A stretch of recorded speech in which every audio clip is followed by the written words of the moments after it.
7 number पुढे येऊन बसा. नमस्कार, मी स्पर्धक क्रमांक 1 धबधबणारा ज्वालामुखी, अभिनव भारत ज्यांच्यामुखी, स्वातंत्र्याचे जे थोर रत्न पारखी, दुर्मिळ असती हिरे त्यांच्यासारखी, दुर्मिळ असती हिरे त्यांच्यासारखी. स्वातंत्र्यवीर सावरकर हे नाव ऐकताच आपल्या मनामध्ये येतात अखंड हिंदुस्थानाचं स्वातंत्र्य. त्यावेळेला भारतात 2 मुख्य विचार प्रवाह उदयास येत होते. काँग्रेस आपल्या बोलण्याद्वारे अनेक नवनवीन अधिकाऱ्यांची मागणी करत होती. क्रांतीची मशाल पेटवणाऱ्या सावरकरांसारख्या काही शूर क्रांतिकारकांचे मतच मात्र वेगळे होते. कारण सशस्त्र बंड करूनच ब्रिटिश राष्ट्र उलटून टाकता येईल या विचाराने प्रेरित राष्ट्रभक्तीने पछाडलेले अभिनव भारतीय क्रांतिकारी संघटनेची स्थापना सावरकरांच्या नेतृत्वाने केली. या क्रांती चळवळीने प्रभावित झालेला अनंत कानडे हा या संघटनेचा सदस्य बनला. या संघटनेकडे जॅक्सनची नजर होती. त्या निर्हृदयी जॅक्सनने नाशिककर आणि सावरकर यांच्या कुटुंबावर अन्यायाचा कहर केला. मराठी लोकांना मराठी आणि संस्कृत बोलून फसवण्याचा प्रयत्न केला.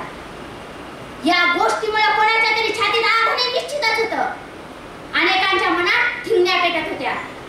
तेव्हा अनंत कानडे यांच्या मनात क्रांतीची ज्योत पेटली आणि त्या निर्हृदयी जॅक्सनला धडा शिकवण्याचा निर्धार केला. त्याला गोळ्या घालून यमसदनी पाठवले. तेव्हा त्या युवकाची वयच काय होते हो? अगदी 16 वर्ष. तर ती होती तेव्हाच्या तरुणांमधली ज्वाला.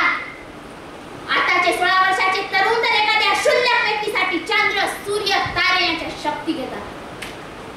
शस्त्र क्रांतीची बीज पेरणारा क्रांतिकारक, क्रांतिकारकाची खाण निर्माण करणारा क्रांतिकारक. मृत्यू येतोच तर एक. मृत्यूला सरळ आव्हान देणारा क्रांतिकारक म्हणजे स्वातंत्र्यवीर सावरकर. जगभरात क्रांतिकारकांचा झरा निर्माण करणारा क्रांतिकारक म्हणजे स्वातंत्र्यवीर सावरकर.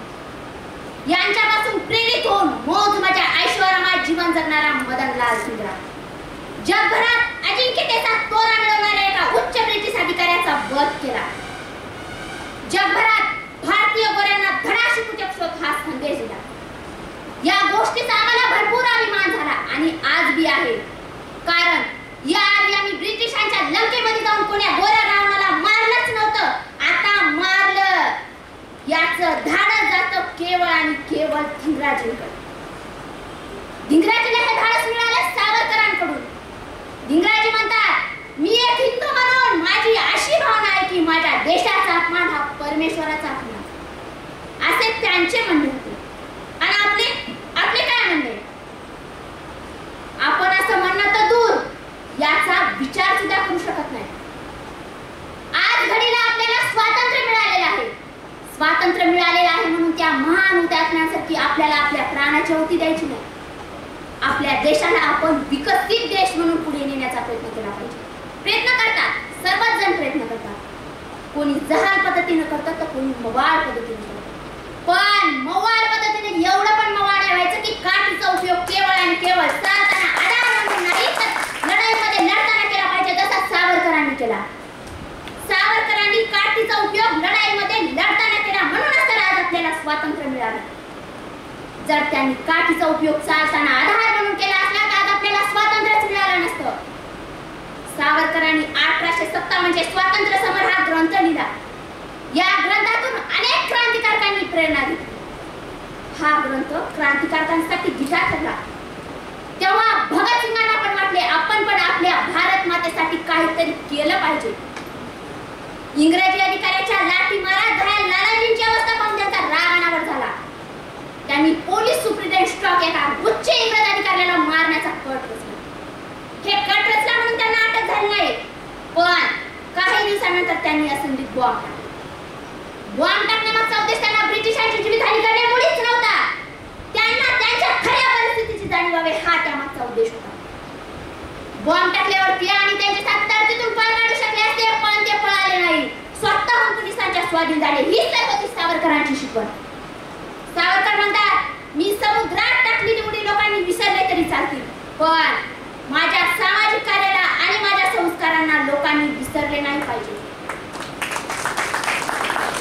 सावरकरांनी अभिनव भारत या क्रांतिकारी संघटनेमधून अनेक देशभक्तांना शस्त्र क्रांतीचा मार्ग दाखवला. केवळ हिंदू हिंदुस्थानच्याच लोकांना नव्हे तर आयरिश, रशियन यांसारख्या ब्रिटिशांना देखील भारताच्या स्वातंत्र्य लढ्यासाठी सामील करून घेतले। एवढेच कशाला, गाय सारख्या ब्रिटिशांना देखील हिंदुस्थानाच्या स्वातंत्र्य लढ्यासाठी सामील करून घेतले। एवढी मोठी गोष्ट आपल्याला दुर्लक्षित करून जमणार नाही।